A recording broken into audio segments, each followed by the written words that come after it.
तो आज की पुस्तक है द साइकोलॉजी ऑफ मनी। इसका राइटर है मॉर्गन होजल। इस पुस्तक में बताया गया कि कोई भी बंदा क्रेजी नहीं होता, कोई बंदा पागल नहीं होता। जो भी वो फैसले लेता है वो अपनी सोच के हिसाब से लेता है। तो लोगों को दिखावा करने के बजाय हमें धन को इकट्ठा करना होता है, संपत्ति बनानी होती है, इन्वेस्टमेंट करनी होती है और हमें दीर्घकालीन सोच के हिसाब से हमें इन्वेस्ट करना होता है, तभी हम धनी व्यक्ति कहलाते हैं। इस पुस्तक में बताया गया कि लक और रिस्क का भी इसके अंदर बहुत बड़ा फैक्टर है। जैसे बिल गेट के समय, स्कूल के समय में वहाँ कंप्यूटर भी था, तो वो कंप्यूटर में उसकी रुचि जाग गई और वो कंप्यूटर का किंग बन गया। ऐसे दोस्तों बताया गया है कि कंपाउंडिंग का भी बहुत रोल होता है कि हम जो संपत्ति है, जो हम इन्वेस्टमेंट करते हैं या जो हम सेविंग करते हैं, वो अगर लंबे समय के लिए 15 से 20 साल के लिए इन्वेस्ट करते हैं तो वो कंपाउंडिंग की वजह से ज़्यादा बढ़ती है।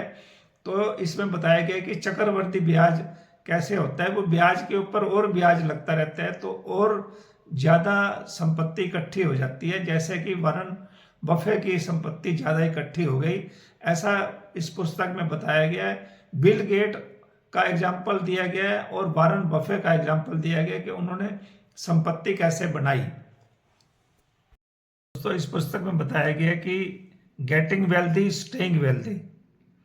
दोस्तों जब धन आता है तो उसका दिखावा ना करके लोगों को इम्प्रेस करने के लिए हमें नहीं खर्च करना चाहिए।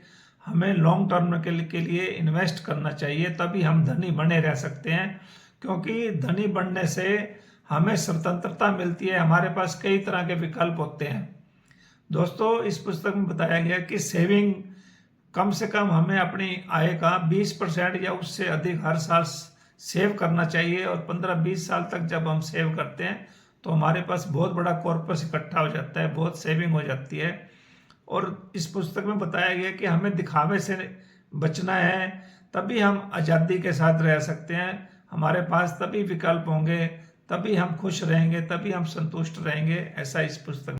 दोस्तों अमीर तो हम रिस्क लेने से बन जाते हैं, लेकिन अमीर बने रहना, धन को बचा कर रखने के लिए हमें डर के साथ, हमें सतर्क होकर और धैर्य से हमें खर्च करना पड़ता है, ताकि वो हमारे को लॉन्ग टर्म हमारी इन्वेस्टमेंट बची रहे और वो चक्रवृद्धि ब्याज पर कंपाउंडिंग होकर बढ़ती रहे। दोस्तों दिखावा करने से हमें बचना है और अगर हम धन इकट्ठा करके रखेंगे तो हमारे को जो है लॉन्ग टर्म के अंदर हमें फ्रीडम मिलती है, हमारे को काम करने से आज़ादी मिलती है, हमें अपने हिसाब से जीने के लिए हमें समय मिलता है। दोस्तों हमारा समय पर कंट्रोल हो जाता है। तो ये पुस्तक हमें कह रही है कि जो लोग खर्च करते हैं वो दिखावा करते हैं, तो कार में बैठा हुआ व्यक्ति हमें नज़र नहीं आता, लेकिन हमें कार नज़र आती है। जो व्यक्ति खर्च करता है वो अपने दिखावे के लिए करता है और वो इस चक्कर में फंस जाता है। लेकिन अब जो धनी व्यक्ति है वो दिखावा नहीं करता, वो पैसे की बचत करता है।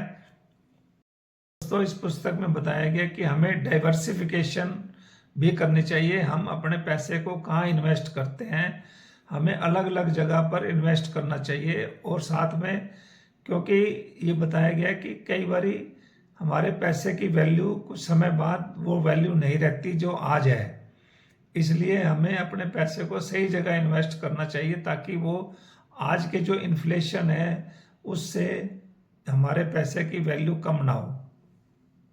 दोस्तों इस पुस्तक में बताया गया है कि हमारे फैसले रीजनेबल होने चाहिए, ताकि हमारे को सुकून मिलता रहे। हमारे को अगर ज़्यादा रिस्क वाले हम तर्कपूर्ण फैसले लेते हैं या किसी के कहने पर हम कोई फैसला ले लेते हैं, इन्वेस्टमेंट कर देते हैं, तो हमारी वो गलत भी हो सकती है और वो हमारा दिन का चैन और रात का आराम हमारा ख़त्म हो जाता है। इसलिए हमें रीजनेबल फैसले लेने चाहिए। हमें मार्जिन ऑफ सेफ्टी भी रखनी चाहिए, ताकि हम 5-6 महीने का हमारे पास स्टॉक रहना चाहिए कि हम उसके लिए तैयार रहें। कल को कुछ भी सरप्राइजिंग इवेंट कोई भी हो सकता है लाइफ के अंदर, तो इसलिए हमें अपना बफर स्टॉक रखना चाहिए, कुछ ना कुछ अपने लिए अलग से रखना चाहिए जो हमारे के मुश्किल के समय में काम आता है। और दोस्तों कई बार हमारे जो एरर भी हो सकती है, कोई हमारे फैसले गलत भी हो सकते हैं, तो उसका भी हमें ध्यान रखना चाहिए। और दोस्तों कई बारी हमारे को फैसले बदलने पड़ सकते हैं, चेंज करना पड़ सकता है, फ्लेक्सिबल हमारे फैसले होने चाहिए और वो हमारे को निरंतरता बनाए रखते हैं, हमारी कंटिन्यूटी चलती रहती है। जो हमारे एरर्स हैं, जो सरप्राइज फैक्टर हैं, जो चेंजेस आ रहे हैं, वो हमारी फ्लेक्सिबिलिटी के कारण ही हम उसको कंट्रोल कर पाते हैं। तो ये ऐसी पुस्तक है। और साथ में ये पुस्तक कहती है कि कुछ भी फ्री नहीं होता, जो भी हम धन कमाते हैं, धनी बने रहते हैं, उसके लिए हमारे अंदर सहन करने की क्षमता होनी चाहिए। और हमारे को जो स्ट्रेस झेलना पड़ता है, जो हमारे डाउट्स होते हैं, जो हमारी वोटिलिटी होती है, उस सब को हम सहन करते हैं, तब हम धन कमा पाते हैं। इसलिए धन को बचा कर रखना है और उसको आगे के लिए हमें सतर्क होकर रहना पड़ता है। दोस्तों इस पुस्तक में बताया गया कि दूसरों के निवेश करने के तरीके को हम कभी कॉपी ना करें, उसकी नकल ना करें, क्योंकि सभी का टाइम होरिजन अलग होता है, रिस्क टॉलरेंस सभी का अलग है।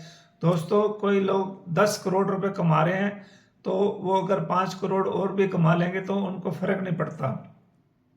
लेकिन जो लोग 10 लाख रुपए कमा रहे हैं, वो उन अगर 5 लाख रुपए और कमाते हैं तो उनकी जिंदगी में बहुत फर्क पड़ता है।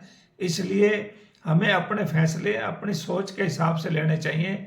और दोस्तों कुछ नकारात्मक नेगेटिव न्यूज़ हमारे आसपास आती रहती हैं, तो हमारे वो इन्वेस्टमेंट को डिसीजन लेने में हमारे ऊपर इफेक्ट डालती हैं। तो हमें ये ध्यान रखना चाहिए कि जो भी खबरें आ रही हैं उनकी हम पुष्टि करें और उसको जो सच जानकर ही हम फैसले लें। और ऐसे नहीं कि कोई भी बात को हम विश्वास कर लें और उसको सच्चाई ढूंढने की कोशिश ना करें, तो हमारे फैसले गलत हो सकते हैं। इस पुस्तक के अंत में ये सारांश बताया गया कि हमें संयम रखना है, धैर्य रखना है, बचत को करते रहना है, तभी हमारे को स्वतंत्रता मिलती है।